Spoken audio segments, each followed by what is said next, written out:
এইভাবে পোশাক পরিধান করে আপনারা কি বোঝাতে চাচ্ছেন? সোশ্যাল মিডিয়ায় এইভাবে অশ্লীলতা ছড়াইতে তো থাকতেছেনই, আমাদের ধর্মীয় পোশাক নিয়েও আপনারা এরকম ছিনিমিনি করতেছেন, কারণটা কি? শোনেন, আপনি নাস্তিক হন, আমার কোনো সমস্যা নাই। আপনি অমুসলিম হন, আমার কোনো সমস্যা নাই। আপনার ধর্মীয় বিধিনিষেধ মানি চলবেন না, এটাও আমার সমস্যা নাই। এটা আপনার ইচ্ছা, আপনার ভিতরে তো আল্লাহ জ্ঞান দিছে, আপনি মানেন না, এটা আপনার ব্যক্তিগতভাবে সমস্যা নাই।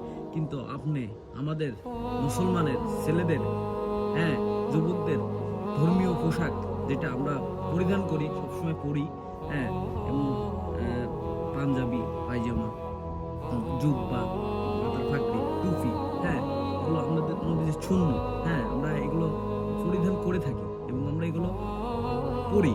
তো আপনারা এগুলো নিয়েও যদি নোংরামি করতে হয় আপনাদের, তো আপনাদেরকে সাজা দেওয়া কি উচিত? আপনাদেরকে কি সাজা দেওয়া উচিত?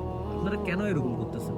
আপনারা নারী, আপনাদের মতো নষ্ট নারী এসে এসে করে আপনাদের ধর্মীয় পোশাক নিয়ে আপনারা এরকম সিনেমিনি করতে থাকতেছেন, এগুলো কেন? এগুলো আপনাদেরকে ইসলাম কোনো সময়ই তো আপনাদেরকে এগুলো প্রশ্রয় দেয় নাই এবং আপনার অনুমতি দেয় নাই। কেন আপনি এগুলো করতেছেন? কেন? আপনি টিকটক করেন, আমার সমস্যা নেই। আপনি নাস্তিক হন, আমার কোনো সমস্যা নেই। আপনি অমুসলিম হন, আমার কোনো সমস্যা নেই। আপনি ধর্মীয় ইসলাম ধর্ম মানিয়েন না, এটাও আমার কোনো সমস্যা নাই। কিন্তু আপনি এইভাবে তো অপমান করতে পারেন না। হ্যাঁ, আপনাদেরকে এই পাওয়ার কে দিছে? হ্যাঁ, দেশটা দেশটা বদলাবে তো, আসবে তো, আসুক না, সরকার গঠন হোক তো, হবে তো, হলে এভাবে কেমনে করতে পারেন দেখবো তো।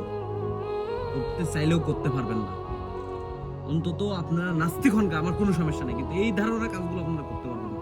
আশা করি আপনারা বোঝার চেষ্টা করেন, আপনারা বুঝেন, বোঝার চেষ্টা করেন।